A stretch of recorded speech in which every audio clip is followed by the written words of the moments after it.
राधे राधे दोस्तों, नमस्कार, सबको प्रणाम, सबको नमस्ते। बीच में अपनी कुछ शॉर्ट क्लासेस बंद हो गई थी तो सोचा एग्जाम टाइम पर एक दो वीडियो में आपके लिए छोटे छोटे और लेकर के आऊं। आज दोस्तों मैं एक शॉर्ट क्लासेस में आपके सामने एक महत्वपूर्ण टॉपिक के ऊपर बात कर रहा हूं मेरे दोस्तों, जो आपके सामने जिसको आपको केवल 3 से 4 मिनट देखना है और आपका एक प्रश्न लगभग लगभग यहां से भगवान ने चाहा तो पक्का आएगा। वो है आपके मापन व मूल्यांकन। ऐसा कभी हुआ ही नहीं है कि यहां से प्रश्न नहीं आए। अब देखो, समझो, जब आपको किसी को अंक प्रदान करना हो तब तो मापन किया जाता है, और जब अंक के साथ में व्याख्या भी करनी हो ना तब मूल्यांकन किया जाता है। अर्थात मूल्यांकन का एक भाग मापन है और मापन मूल्यांकन में पहले से रहता है। यह तो एक अंतर याद रखना है, बाकी अंतर इसमें आप अपने आप निकाल लोगे, है ना। यह तो ध्यान रखना है। एक ध्यान रखना है कि भाई मूल्यांकन का उद्देश्य क्या है। तो ध्यान रखना, मूल्यांकन का मुख्य उद्देश्य होता है, वो क्या होता है दोस्तों, तो ध्यान रखना, मूल्यांकन का उद्देश्य यही होता है कि उद्देश्य सीमा का पता लगाना। उद्देश्य सीमा का क्या लगाना, उद्देश्य सीमा का पता लगाना। यही आपके मापन का क्या माना जाता है, उद्देश्य माना जाता है। कि भाई आप पढ़ाने के लिए जब उद्देश्य बना करके गए थे क्लास में, उस उद्देश्य की पूर्ति कहां तक हुई है, इस चीज को जांचना ही क्या कहलाता है, तो इस चीज को जांचना ही आपके मूल्यांकन कहलाता है।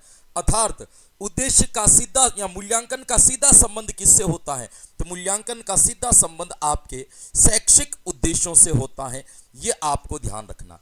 एक आपको ध्यान रखना कि मूल्यांकन की त्रिमुखी योजना को किसने समझाया, तो ब्लूम ने समझाया था। यह भी याद रखना है ना। ब्लूम ने एक त्रिभुज लेकर के यहां ऊपर उद्देश्य, यहां पे अधिगम अनुभव और यहां पे मूल्यांकन लिखते हुए आपके इस चीज को क्या किया था, समझाया था। मूल्यांकन की विशेषताएं याद रखना मेरे दोस्तों। एक विशेषता आती है जिसका नाम है वैधता, जो उद्देश्य बनाया है उसी का मापन लो। दूसरी आती है विश्वसनीयता, एक टीचर एक कॉपी को कितनी भी बार चेक करे नंबर लगभग समान रहने चाहिए। एक आती है वस्तुनिष्ठता, एक से अधिक टीचर एक प्रश्न पत्र को कितनी भी बार चेक करे अंतर नहीं आना चाहिए, वस्तुनिष्ठता। एक आती है आपके विभेदकारिता, एक परीक्षा के बाद में बच्चों का अलग अलग डिवाइडेशन हो जाना चाहिए।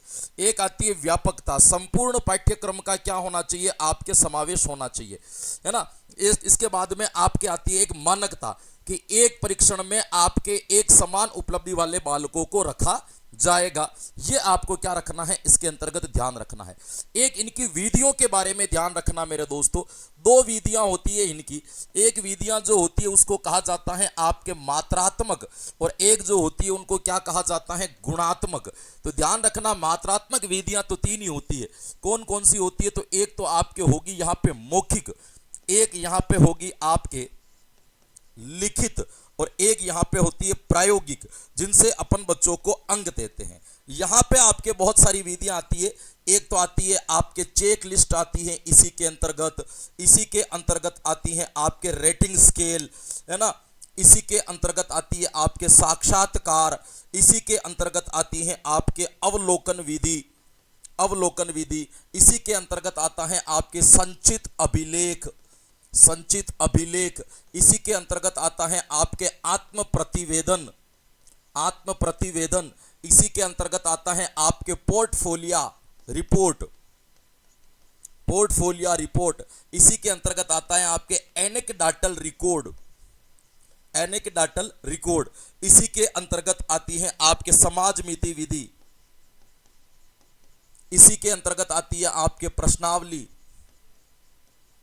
प्रश्नावली विधि, इसी के अंतर्गत आपके एक और आती है घटनावृत्त, इसी के अंतर्गत आती है आपके केस स्टडी। ये सब विधियां आपके कौन सी विधियां मानी जाएगी, तो ये आपके ये मानी जाएगी। ध्यान रखना, मूल्यांकन की अवधारणा को सबसे पहले स्पष्ट किसने किया था, तो एक नाम याद रखना, स्पष्ट करने वाला विद्वान था जिसका नाम था स्क्रीवेन। भाई क्या नाम था आपके, स्क्रीवेन मानी जाएगी। ये आपको इसके बारे में क्या रखना है, ध्यान रखना है। इससे आपके 5 जो विशेषताएं हैं, इन्हीं में से और वीडियो में से मूल्यांकन के बहुत प्रश्न आते हैं। तो इनका मोटा मोटा डिटेल मैंने आपको थ्योरी में पढ़ा रखा है। हल्की फुल्की ये जानकारी आप थोड़ी सी क्या रखें, ध्यान रखें। आशा करते हैं कि शॉर्ट वीडियो पसंद आया होगा। फिर मिलेंगे एक नए वीडियो में, ऐसी जानकारी आपको मिलती रहेगी। Thank you so much.